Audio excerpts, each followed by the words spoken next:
உங்களை ஆளுகை செய்து உங்களை அழிக்கணும், உங்களை நாசப்படுத்தணும் பிசாசு நினைச்சிருக்கலாம், பிசாசு திட்டம் பண்ணியிருக்கலாம், பிசாசு எல்லா காரியங்களும் செய்து கொண்டு இருக்கலாம். நீ பயப்படாத.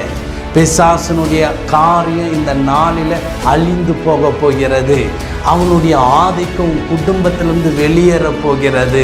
அவனுடைய வல்லமை இந்த நாளில் நம்முடைய நட்சத்திரமாக இயேசு கிறிஸ்துவின் வல்லமை வெளிப்பட போகிறது.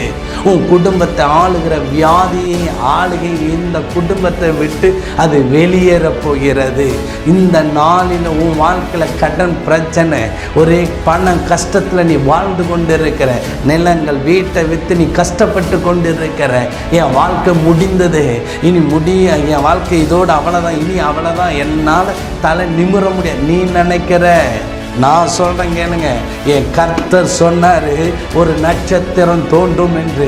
அந்த நட்சத்திரம் எந்த மனிதனை ஆளுகை செய்கிறதோ, எந்த மனிதன் மேலே தேவ வல்லமை தங்குதோ, அந்த குடும்பத்தை சாத்தானும் மந்திரமும் செய்வினையும் பொல்லாத மனிதர்கள் ஆளுகை செய்யவே முடியாது. ஏனென்றால் அவர்களுக்கு ஒரு ஈத ராஜ சிங்கம் பிறந்திருக்கிறதா.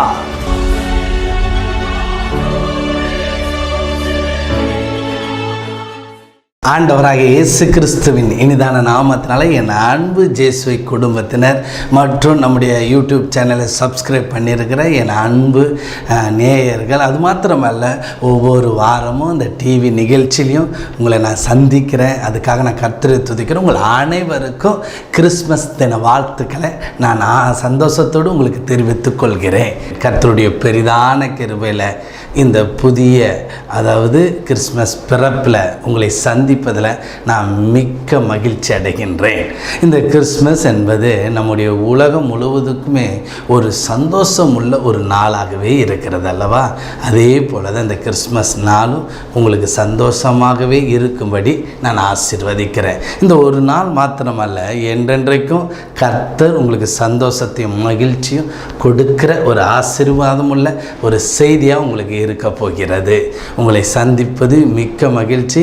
தேவ வல்லமை, தேவ பிரசன்னம் இந்த கிறிஸ்மஸ் தினத்தில் உங்களை தொட்டு ஆசீர்வதிக்கப்பட போகிறது. இந்த கிறிஸ்து பிறப்பு ஒரு பெரிய மகிமையின் பிறப்பு. இது ஏதோ சாதாரண ஒரு விஷயம் அல்ல, ஏதோ ஒரு குழந்தை பிறந்தது என்ற ஒரு விஷயம் அல்ல. இந்த கிறிஸ்து பிறப்பு என்பது என்னென்னா, ஆதி காலங்களிலிருந்து சொல்லப்பட்டு வருகிற ஒரு வார்த்தை தான். தொடக்கத்திலிருந்து ஏதேன் தோட்டத்தை உருவாக்கி அதில் படைத்து அதுலேயும் ஆதாம் ஏவாளை வைத்து அதிலே நடந்த சம்பவத்திலிருந்து ஒரு கிறிஸ்துவானவர் பிறப்பார் என்பதையும் அது சொல்லப்பட்டு வந்து கொண்டே இருக்கிறது.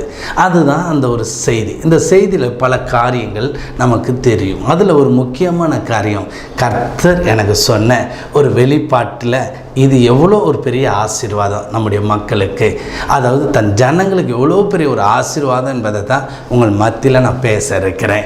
என்னோட எடுத்துக்கொள்ளுங்க. மத்தேயு எழுதின புஸ்தகத்தில் 2வது அதிகாரத்தில் பாருங்களேன், 1வது வசனத்தில், ஏரோது ராஜாவின் நாட்களில் யூதாவில் உள்ள பெத்லெகேமில் இயேசு பிறந்தபோது கிழக்கிலிருந்து சாஸ்திரிகள் எருசலேமுக்கு வந்தார்களாம். அதாவது இஸ்ரவேலிருந்து கிழக்கில் இருக்கிற ஒரு நாட்டில் அதான் சொல்கிறாங்க சாஸ்திரிகள் வந்தாங்களாம்.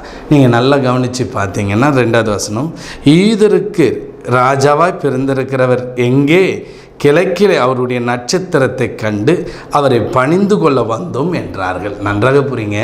அப்போது இஸ்ரவேல் கிழக்கில் பார்த்தீங்கன்னா அங்கே பாபிலோன் என்ற ஒரு நாடு இருக்கிறது. அந்த பாபிலோன் நாடு கல்தேயர்களால் மூடப்பட்டது. அப்போ இந்த சாஸ்திரிகள், கல்தேயர்கள், ஜோசியக்காரங்க எல்லாமே அந்த நாட்டில் இருந்திருக்கிறாங்க.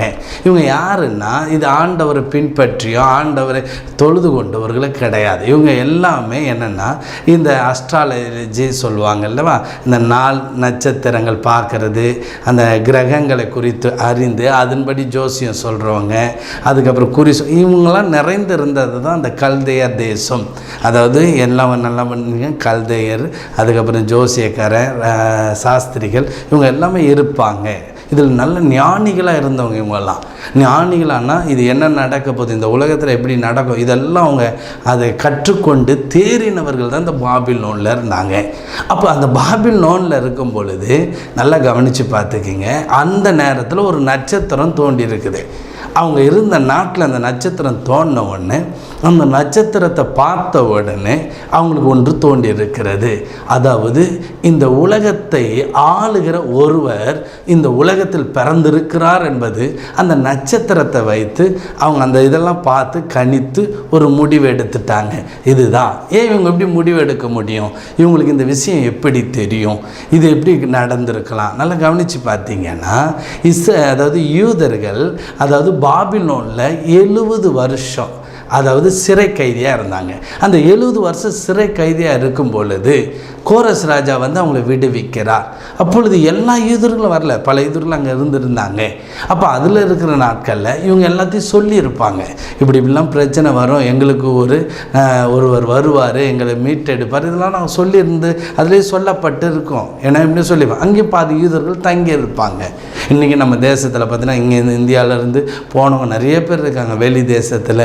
அப்போ நான் சிலர்லாம் கேட்டேன், ஆப்பிரிக்காலேருந்து ஒருத்தர் பார்த்து தமிழர், அவர் சொன்னார், நாங்கள் இங்கே எத்தனையோ ஆண்டுகளுக்கு முன்பாக அங்கே கரும்பு விவசாயம் பண்ண அங்கே போயிருந்தோம், அங்கேயே தங்கிட்டோம் அப்படி சொல்லுவோம். ஒவ்வொரு அப்படி போய் கொண்டு இருக்காங்க. அதே மாதிரி அங்கே தங்கி இருக்கிறாங்க. இதுதான் நல்லா கவனிச்சு. அப்போ அவங்க ஏதாவது சொல்லியிருப்பாங்க, எங்களுக்கு ஒரு மீட்பர் வருவார், ரட்சிப்பார். அதே மாதிரி தான் பார்த்தீங்கன்னா என்னாகும் எழுதின புஸ்தகத்தில் 24வது அதிகாரத்தில் 17வது வசனம், அவரை காண்பேன், இப்பொழுது அல்ல, அவரை தரிசிப்பேன், சமீபமாய் அல்ல, ஒரு நட்சத்திரம் யாக்கோபில் இருந்து உதிக்கும். நல்லா கவனித்து பாருங்கள், இந்த சம்பவத்தை பாருங்கள். யாக்கோபில் இருந்து ஒரு நட்சத்திரம் அதாவது உதிக்கும், ஒரு நட்சத்திரம் யாக்கோபிலிருந்து உதிக்கும், ஒரு செங்கோல் இஸ்ரவேலிலிருந்து எழும்பும். நல்லா கவனித்து பாருங்கள். ஒரு ஆளுகை செய்கிறவர் ஒருவர் வருவார் என்று இந்த பிலேமன் என்ற ஒரு தீர்க்கதரிசி, அவனும் ஒரு ஜோசியக்காரனாக இருக்கலாம், ஏன்னா அந்த தேசத்தில் இருந்த ஒரு மனிதன். நல்லா பாருங்கள், இவன் எதுக்கு வந்தான் தெரியுமா?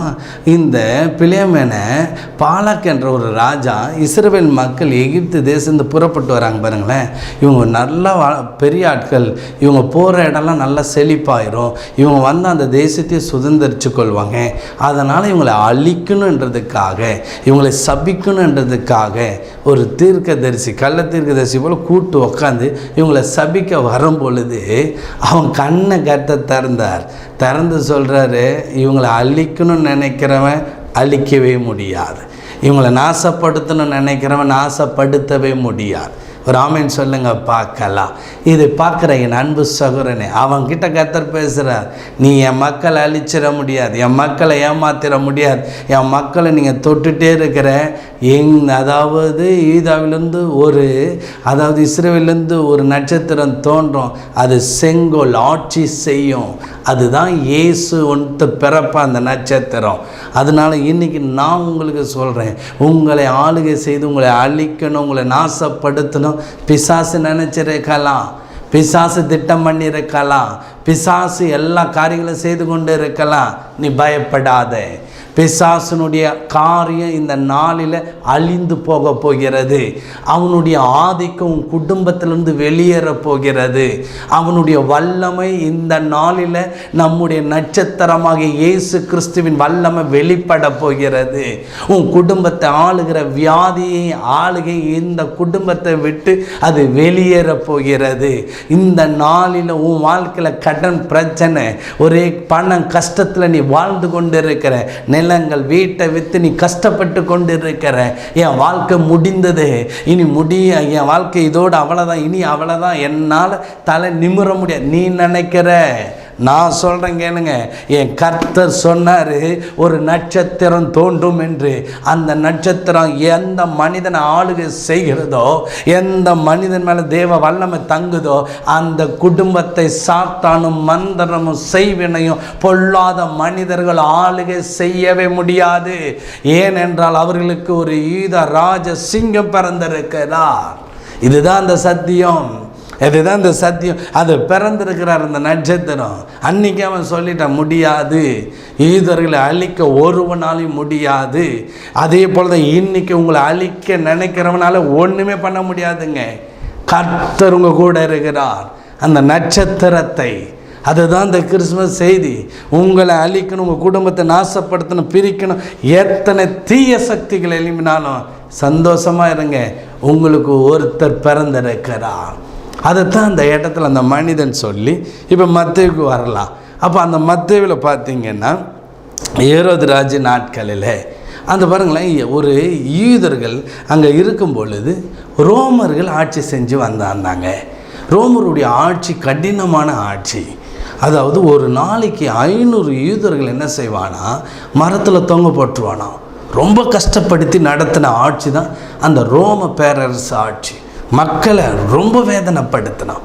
அந்த மக்களை அழிக்கணும்னு நினச்சி அவன் செயல்பட்டு கொண்டே இருந்தது தான் ரோம பேரரசு ஆட்சி. அப்போது இந்த நட்சத்திரம் தோண்ட உடனே அவங்க அந்த செங்கோல் ஆளுகை செய்கிற தெய்வத்தை பார்க்க வராங்க. அவங்க ஏன் வரணும்? அவங்க ஒரு சாஸ்திரி தானே, அவன் வேற ஒரு ஆவிகளோடு இருக்கிறவன் தானே. இந்த உலகத்தில் பிறந்திருக்கிற எல்லாருக்கும் அதாவது முக்தி பெறணும், பக்தி, யார் கடவுள், இன்றைக்கி உலகம் தேடிக்கொண்டு தான் இருக்கிறது. எல்லாரும் தேடிக்கொண்டு தான் இருக்கிறாங்க. யார் கடவுள்? அந்த கடவுளை பார்க்கணுமே. அதே போல தான் அவங்க வாழ்க்கையிலையும் ஒரு அந்த நட்சத்திரம் தோணுன்னு கண்டுபிடிச்சாங்க, இவர் தான் ஆளுகை செய்கிறவர். இன்றைக்கி நீங்கள் நிறைய பேர்கிட்ட போய் பாருங்கள், இந்த மந்திரம் செய்கிறவங்க, சூனியம் பண்ணுறவங்க சிலர் இருக்காங்க. அதாவது இந்த நான் சொன்ன சாஸ்திரிகள் மேலே கல்வி நிபுணர் அவங்களாம் போய் கேட்டு பாருங்கள், கடைசியில் சொல்லுவாங்க பாருங்கள், இயேசுதான் ரட்சகர் எல்லாம் சொல்லுவாங்க. அவங்க ஒவ்வொரு காலகட்டத்தில் அதை பார்க்குறாங்க. இன்றைக்கி நான் சொல்கிறேன் உங்களுக்கு, அதை பார்க்க தான் இவங்க ஆவலோடு வராங்க. நல்லா கவனித்து பாருங்கள், அதை பார்க்கணும். அவங்க அந்த தேசத்திலிருந்து ஏங்கி கொண்டு பார்க்கணும், யார் கடவுள். இந்த விடுதலை ஊழியம் பண்ணிகிட்டு இருந்தேன். ஒரு 2 மாதம் முன்னாடி ஒரு பட்டணத்துக்கு நான் போயிருந்தேன் ஊழியம் செய்ய.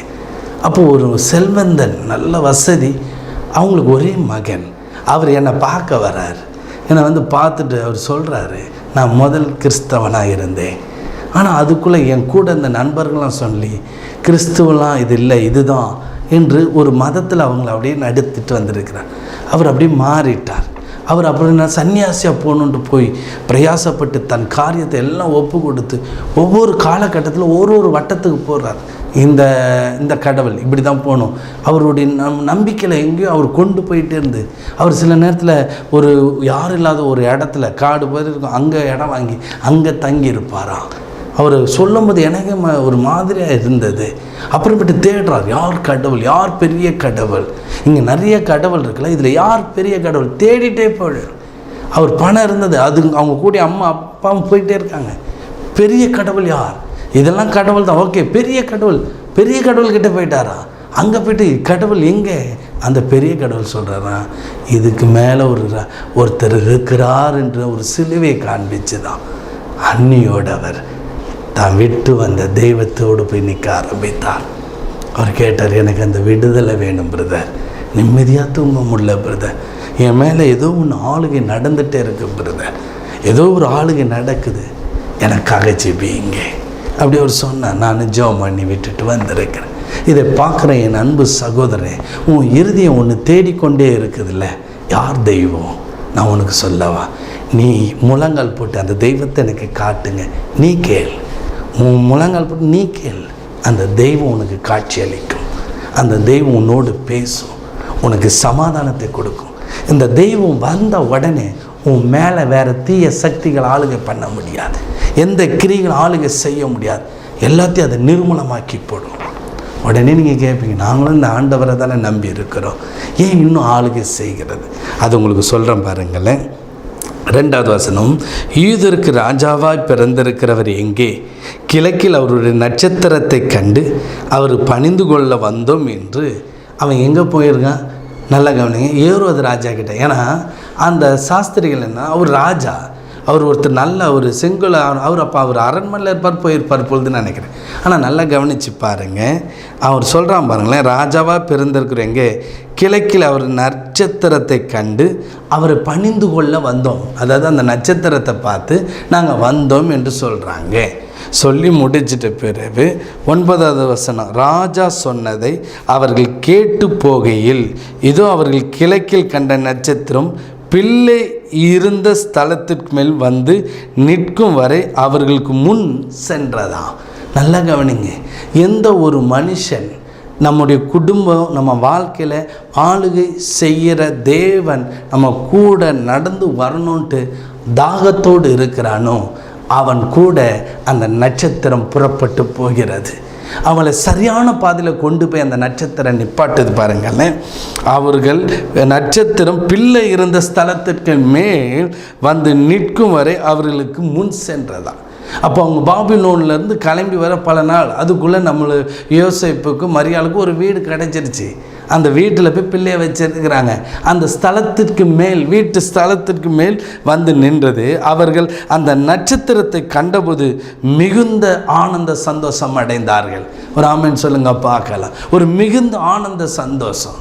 என்னடா இந்த நட்சத்திரத்து நடுவில் ஏன் ஏரோது ராஜாவை போய் பார்க்க போனாங்க? இன்றைக்கி நிறைய பேருடைய வாழ்க்கையில் என்ன தெரியுமா, நல்லா படிச்சுட்டோம், நம்ம நிறைய மூளை இருக்குது, நம்ம ஞானமான்னு நினச்சிட்டு நம்முடைய ஞானமாக செயல்படுறன்னு சொல்லி ஆண்டவருடைய வழி நடத்துறதில் விட்டுடுறாங்க.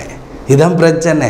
இவங்க எங்கே விட்டாங்க பாருங்களேன், அவங்களுக்குள்ளே நினச்சாங்க ராஜா இங்கே தான் பிறந்திருப்பார், இப்படி தான், ஏன்னா படிச்சிருக்கான், ஞானி, அப்படி தான் கிடப்பான். அதனால அவங்க கர்த்தருடைய வழி நடத்துறதில் விட்டுட்டாங்க. கடைசியில் அவங்க நட்சத்திரம் மறுபடியும் தோண்டி ஆண்டவராக இயேசு இங்கே பிறந்திருக்கிறாரு என்பதை கூட்டு போகிறாரு கிறிஸ்து. அந்த நட்சத்திரத்தை மறுபடியும் பார்த்தோன்னா ஒரு ஆனந்த சந்தோஷம். ஏன் சந்தோஷம் இழந்து போகிறோம்? உங்கள் வாழ்க்கையில் ஆண்டவர் உங்களை வழி நடத்துதா பாருங்கள். நீ செய்கிற பிஸ்னஸில் ஆண்டவருடைய வழி நடத்துதல் இருக்கா? உன் குடும்பத்தில் ஆண்டவருடைய வழி நடத்துதல் இருக்கா பாரு. ஏன் நடத்தலை? உன் மூல அறிவில் செயல்படுற, உன் இஷ்டத்தில் நீ செயல்படுற. பிதாவின் சித்தத்தை செய்யணும். பணம் வந்த பிறகு உன் இஷ்டம், வசதி வாய்ப்பு வந்தது உன் இஷ்டம். ஆனால் நம்ம ஒன்றும் இல்லாமல் அப்படியே கடக்கும்போது இயேசுவே இயேசுவேன் சொல்லும், அடியே நான் போகிறேன், நீர் எனக்கு முன்பாக போவோம். பேசுகிறதெல்லாம் நல்லா தான் பேசுவோம். வசதி வாய்ப்புகள் வந்துச்சு, அவரெல்லாம் கூப்பிட்றதில்ல, நம்ம இஷ்டத்தில் எழுந்து போயிடுறோம். அவருடைய சித்தத்தை செய்யணும், அவருடைய வழி நடத்துதலை கண்டுபிடிக்கணும். இன்றைக்கி நிறைய பேர் வாழ்க்கையில் முன்னேறாமல் போனதுக்கும், நிறைய பேர் குடும்பம் ஆசீர்வதிக்காமல் போனதுக்கும், நிறைய குடும்பம் கட்டப்படாமல் போனதுக்கும் காரணம் அவன் சுய புத்தியில் போகிறது, தான் படிப்பு அறிவில் போனது. இதுதான் இங்கே பண்ண தப்பு. மறுபடி பார்த்தோன்னே ஆனந்த சந்தோஷம். உன் வாழ்க்கையில் சந்தோஷம் இருக்கா பார், நீ செய்கிறதுல ஒரு சந்தோஷம் வருதா பாருங்க. ஒரு 2 மாதமாக ஆண்டவர் என்னோடு பேசிகிட்டு இருந்தார். நான் சில பட்டணத்துக்கு நீ உன்னுடைய குழுவினர் போய் அங்கே ஜெப நடை பண்ணி ஜெபிங்க சொல்லியிருந்தார். நான் ஊழியத்தில் அதிகமாக இந்த விடுதலை ஊழியம் எல்லாத்தையும் பார்க்கும்போது ஆண்டவர் சொல்கிறாரு. நான் அப்படியே தள்ளி போட்டு இருக்கும்போது ஆண்டவர் என்னோடு இடைப்பட ஆரம்பித்தார். உடனே ஆண்டவரே நான் செய்கிறேன். ஏன்னா என் வாழ்க்கையில் ஒரு நிம்மதி இல்லை, அது ஒரு சந்தோஷம் இல்லாமல் அந்த ஊழியங்கள்லாம் போகுது. அப்போ ஒரு வெறுமை எனக்கு வரும்போது நான் ஆண்டவர்கிட்ட ஜெபம் பண்ணுறேன். ஏன் ஆண்டவரை அப்படின்ட்டு கேட்கும். ஆண்டவர் சொன்னேன், நான் சொன்ன வேலையை நீ செய்யலை. சரி, அப்படி நாங்கள் ஒரு முடிவு எடுத்து கிளம்புறோம். அது ஒரு 3 நாளுக்கு முன்னாடி 4 நாளுக்கு முன்னாடி கிளம்புனா நம்ம திருநெல்வேலி, தூத்துக்குடி, ராமநாதபுரம் இந்த இது எல்லாமே ரெட் அலர்ட், சரியான மழை, நீங்களே பார்த்துருப்பீங்க, ரொம்ப அழிவு. நாங்கள் கிளம்புறோம். அப்போ எங்கள் கூட சொன்னோம், நல்லா மழை பெய்யுது, ரெட் அலர்ட் இருக்காங்க, போகக்கூடாது சொல்கிறாங்களேன்ட்டு. நாங்கள் என்னென்னா இதுக்கு முன்னாடி ஒரு ஊழியம் பண்ணியிருந்தோம், ஊழியத்துக்கு போகிறோம். அப்போ நம்ம சென்னையில் புயல், ஒரு கொடைக்கானலில் ஊழியத்துக்கு போனோம். நாங்கள் ஜெபம் பண்ணோம், ஆண்டவர் புயல் நாளைக்கு தான் அதாவது புயல் கடக்கும் சொல்கிறாங்களப்பான்னு. அப்போ ஆண்டவர் சொன்னார், காற்றை கவனித்து பார்க்குறோம், விதைக்க மாட்டான்ட்டார். ரைட், நாங்கள் கிளம்புறோன்ட்டோம். புயல் அடிக்குது, வண்டி எடுத்துகிட்டு போனோம். ஆனால் ஒரு ஆபத்திலும் நல்லா தானே முடித்தோம். அதனால் ஒரு தொடக்கம் அப்படி இருந்ததுனால இது ஈஸியாக இருக்கு. அதேபடி நாங்கள் கிளம்பிட்டோம் விசுவாசத்தில். நாங்கள் போனேங்க, நாங்கள் போய் அங்கே இருக்கணும், மழை பெய்து தான் இருந்தது. போய் வண்டி விட்டோம், நாங்கள் ரூமில் தங்கினோம். அப்போ ஆண்டவர் சொன்னபடி ஜெப நட பண்ணணுன்ட்டு காலையில் கரெக்டாக 2:30, அதாவது மதியம் 2:30 உபவாசம் இருந்து ஜெபம் பண்ணிட்டு அந்த பட்டணத்துக்கு போகும்போது மழை நின்றுச்சு. அதெல்லாம் நாங்கள் முடிச்சுட்டு ரூமுக்குள்ளே வந்தோன்னே மழை பெய்யுது. அப்போ நாங்கள் அதை பார்த்து சந்தோஷப்பட்டோம். எவ்வளோ ஒரு மகிழ்ச்சி நமக்காக அந்த நேரத்தில் தேவன். அதே போல் தான் இந்த சாஸ்திரிகள் அந்த நட்சத்திரத்தை கண்டபோது ஒரு பெரிய ஆனந்த சந்தோஷங்க. இதுதான் உண்மை. அவங்க பாருங்களேன், ஏதோ வேறு மதத்தினர், அவன் வேறு இதில் இருக்கான், ஆனால் அவன் பார்க்குறான் யூதாவின் செங்கோலை, அந்த செங்கோலின் சாம்ராஜ்யத்தை. அப்போ அங்கே நேராக வந்த பிறகு 12 பாருங்களேன், பின்பு அவர்கள் ஏரோதினிடத்திற்கு திரும்பி போக வேண்டாம் என்று சொப்பனத்தில் தேவனால் எச்சரிக்கப்பட்டு வேறு வழியாக தங்கள் தேசத்துக்கு திரும்பி போனார்கள். நல்லா பாருங்கள், அங்கே போய்ட்டு அவங்க இருந்த பொக்கிஷெல்லாம் எடுத்து காணிக்கெல்லாம் வைக்கிறாங்க. அது விடுங்க, அது அப்புறம். ஆனால் இதில் பாருங்களேன், திரும்ப ஆண்டவர் பேசுகிற, நீ இந்த வழியாக போது வேறு வழியாக போ. எத்தனை பாருங்கள், வழி நடத்துகிறார். ஒரு புறஜாதி ஆட்களே வழி நடத்துகிற தேவன் உங்களை வழி நடத்துவாரா? வழி நடத்த மாட்டாரா? கண்டிப்பாக உங்களை வழி நடத்துவார். இன்றைக்கு இந்த ஆண்டவராக இயேசுவை உங்கள் வாழ்க்கையில், உங்கள் இருதயத்தில், அவங்க பாருங்களேன், நட்சத்திரம் பார்த்து நடந்து உங்கள் இருதயத்துக்குள்ளே அவரை ஏற்றுக்கொண்டு அவர் சொல்கிறபடி நீங்கள் நடந்து பாருங்கள். உங்கள் வாழ்க்கையில் இனி ஆனந்த சந்தோஷம் எப்பொழுதும் உண்டாயிக்கொண்டே இருக்கும். ஓகேங்களா? அதனால் இப்போ நான் உங்களுக்கு ஜெபிக்க போகிறேன். உங்கள் மேலே ஆளுகை செய்கிற எல்லா தீய வல்லமைகள், பிசாசின் வல்லமைகள், பொல்லாத வல்லமைகள், பழைய வழிபாடுகள் அழிக்கப்பட்டு ஆண்டவர் வழி நடத்துதல் போங்க. உங்கள் குடும்பத்தை கர்த்தர் தூக்கி நிறுத்துவார். நம்ம ஜெபிக்கலாமா? இந்த கிறிஸ்மஸ் தினத்தின் நன்றில் கண்களை மூடல. நன்றி தகப்பனே. அப்பா, அன்றைக்கு தீர்க்க தரிசனமாக நீங்கள் பேசினீங்களப்பா. ஆண்டவரே சோதரிக்கிற யாக்கோபிலிருந்து ஆண்டவரே சோதரிக்கிற ஒரு நட்சத்திரம் தோன்றும், இஸ்ரவேலை ஆளுகிறவர் அதில் பிறப்பார் என்று சொன்னீங்க அல்லவா? அதைத்தான் அந்த நட்சத்திரத்தை அந்த சாஸ்திரிகள் கண்டார்கள். இப்பொழுது உம்முடைய வல்லமுள்ள கரம், உம்முடைய அற்புதத்தின் கரம், உம்முடைய மகிமையின் கரம், ஓ பரிசுத்த ஆவியானவருடைய வல்லமை இறங்கி வரும்படி நான் சொல்லி ஜெபிக்கிறேன். இயேசுவின் நாமத்தில் இறங்கி வரும்படி நான் சொல்லி ஜெபிக்கிறேன். பரிசுத்த அக்கினி இறங்கி வரும்படி நான் சொல்லி ஜெபிக்கிறேன். ஒரு மகிமை இறங்கி வரும்படி நான் சொல்லி ஜெபிக்கிறேன். ஒரு அக்கினி வரட்டும் அப்பா. இன்றைக்கு உம்முடைய கிறிஸ்துவ பிள்ளைங்க வாழ்க்கையில் ஆண்டவரை இன்னும் அந்த சத்ரு ஆளுகை பண்ணி கொண்டு இருப்பான், ஆனால் இன்னும் வியாதி ஆளுகை பண்ணி கொண்டு இருக்குமானால், இன்னும் கர்த்தாவே சோதரிக்கிற கடன் பிரச்சனை ஆளுகை பண்ணி கொண்டு இருக்குமானால், இன்னும் கண்ணீர் அவங்களை ஆளுகை செய்து கொண்டு இருக்குமானால், இயேசுவின் வல்லமுள்ள நாமத்தினால ஆண்டவரே, எங்களுடைய கர்த்தாவே நட்சத்திரமே, எங்களுடைய செங்கோலே ஆண்டவரே, அந்த சாஸ்திரிகள் இது கர்த்தருடைய நட்சத்திரம் என்று சொன்னார்கள் அல்லவா? கிறிஸ்துவின் நட்சத்திரம் என்று சொன்னார்கள் அல்லவா? அந்த ஆளுகை இன்றைக்கு ஒவ்வொரு வீட்டிலையும் அப்பா அது கர்த்தாவே ஆளுகை செய்யும்படி இப்பொழுது அந்த வல்லமை வெளிப்படும்படி நான் ஜெபிக்கிறேன். ஹல்லேலூயா. கடன் பிரச்சனைகள் அழிந்து போகட்டும், பண கஷ்டங்கள் அழிந்து போகட்டும், வெறுமைகள் வீட்டை விட்டு அழிந்து போகட்டும், பழைய வழிபாடுகள், பழைய மந்திர செய்வினை கிரியைகள் இயேசு இரத்தத்தில் அழிக்கப்பட்டு போகட்டும். ஆண்டவரே, அழிந்து போகட்டும். இயேசுவின் நாமத்தினால கர்த்தருடைய அற்புதத்தின் கரம் வெளிப்படட்டும். ஹல்லேலூயா. அப்படியே கொஞ்ச நேரம் சோத்திரம் பண்ணலாம். தெய்வீக வல்லமை, தெய்வீக பிரசன்னம், தெய்வீக தொடுதல். ஓ ஹல்லேலூயா. இப்பொழுதே அப்பா ஒப்பு கொடுங்க, அர்ப்பணிங்க. அந்த சாஸ்திரிகள் வந்து ஒரு புறஜாதி சாஸ்திரி அந்த குழந்தை முன்னாடி சாஷ்டாங்கமா பணிந்து கொண்டா. இன்றைக்கு இதை பார்க்கிற என் அன்பு சகோதரனே, உன் வாழ்க்கையில் நீ ஏதோ ஒரு தெய்வத்தை தேடி ஓடிக்கொண்டே இருக்கிற, யார் தெய்வம் என்று நீ தேடிக்கொண்டிருக்கிற, இன்றைக்கு அந்த தெய்வம் உனக்கு காட்சியளிக்கப்பட போகிறார். அந்த தெய்வம் யாரும் அல்ல. ஓ, இந்த நாளில் அந்த நட்சத்திரம் தோன்றினது அல்லவா? அதே கிறிஸ்து இயேசுதான் அந்த தெய்வம். அந்த தெய்வம் இன்றைக்கு உன் வாழ்க்கையில் ஒரு சந்தோஷத்தை கொடுக்க போறார். நீ சந்தோஷம் இல்லாம ஏதோ தேடி ஓடுகிற, பணம் இருக்கு, வசதி வாய்ப்புகள் இருக்கு, ஆனா உன் வாழ்க்கையில் ஒரு சந்தோஷம் இல்ல. இன்றைக்கு இந்த இயேசு இடத்துல நீ கூப்பிடும் பொழுது உன் இருதயம் மகிழ்ச்சி அடைய போகிறது. உன் வாழ்க்கையில் முன்னோர்களுடைய பாவம் சாபம் உன்னை சந்தோஷப்படுத்தாம வேதனைப்படுத்தி கொண்டிருந்த அந்த இருளின் வல்லமைகள் இந்த தேசத்தை ஆளுகை செய்கிற எல்லா கிரியைகளும் நசரனாகிய இயேசு நாமத்தினால, இயேசுவே கிறிஸ்துவின் அதிகாரமுள்ள நாமத்தினாலே, தேவ தூதர்கள் ஆனாலும் சரி, அப்பா மறு உலகமானாலும் சரி, அதிகாரங்கள் ஆனாலும் சரி, அவருடைய நாமத்துக்கு கட்டுப்பட்டு இருக்கு சொன்னபடி இனி எல்லாத்தையும் நான் கட்டி போடுகிறேன். ஓ, உம்முடைய நாமத்தினால கட்டி போடுகிறேன். இனி இவங்க வாழ்க்கையில செயல்படக்கூடாது ஆண்டவரே. நீங்க ஆசீர்வதிங்க, வழி நடத்த ஆண்டவரே. தெய்வீக பிரசன்னத்தில் ஒப்பு கொடுக்கிறேன். நீர் அப்படி செய்கிறதுக்காய் நன்றி நன்றி நன்றி ஆண்டவரே. இயேசு நாமத்தில் ஜெபிக்கிறேன் எங்க ஜீவனுள்ள நல்ல பிதாவே. ஆமேன் ஆமேன். என் அன்புக்குரியவர்களே, இந்த கிறிஸ்மஸ் தினத்தில் உங்கள் மேலே ஆளுகை செய்தது எல்லாம் அழிக்கப்பட்டு இருக்கிறது. இந்த இயேசுவோடு நடங்க. கடைசி நான் ஒன்று சொல்கிறேன்னா, ஆண்டவர் உங்களை வழி நடத்த உங்களை முழுமையாக அர்ப்பணிங்க. அதனால தான் அவங்க சாஷ்டாங்கமாக விழுந்தாங்க. அவங்களுடைய விருப்பம் தான் அவங்க போய் விழுந்தாங்களாம். அந்த எப்போ மூல அறிவு, சுய புத்தி, உங்கள் இஷ்டத்தில் இதெல்லாம் செய்யாதீங்க. உங்கள் வாழ்க்கையில் சந்தோஷத்தை இழந்துருவீங்க.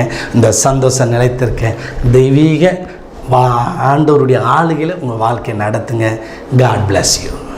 இயேசு உன்னை மாற்றுகிறார் விடுதலை ஊழியத்தின் மூலம் பாவத்தினாலும் சாபத்தினாலும் பிசாசின் பிடியில் இருந்தும் பலதரப்பட்ட மக்களுக்கு இயேசு விடுதலை கொடுத்து வருகிறார். தினமும் அநேகர் நம்முடைய ஜேசுவை விடுதலை ஸ்தலத்திற்கு வந்து தேவன் கொடுக்கும் விடுதலையையும் சுகத்தையும் பெற்று செல்கிறார்கள். நமது ஜேசுவை விடுதலை ஸ்தலத்தில் காலை 9 மணி முதல் மாலை 7 மணி வரை உங்களுக்காக ஜெபிக்கவும் உங்களை விடுதலைக்குள் நடத்தவும் நமது ஊழியர்கள் ஆயத்தமாக இருக்கிறார்கள். நீங்கள் தொடர்பு கொள்ள வேண்டிய முகவரி: இயேசு உன்னை மாற்றுகிறார் ஊழியம், நம்பர் 1, கக்கன் தெரு, கஸ்பாபுரம், பதுவஞ்சேரி, சேலையூர், சென்னை 126. மேலும் தொடர்பு கொள்ள 9841889948. தேவன் தாமே உங்களை ஆசீர்வதிப்பாராக.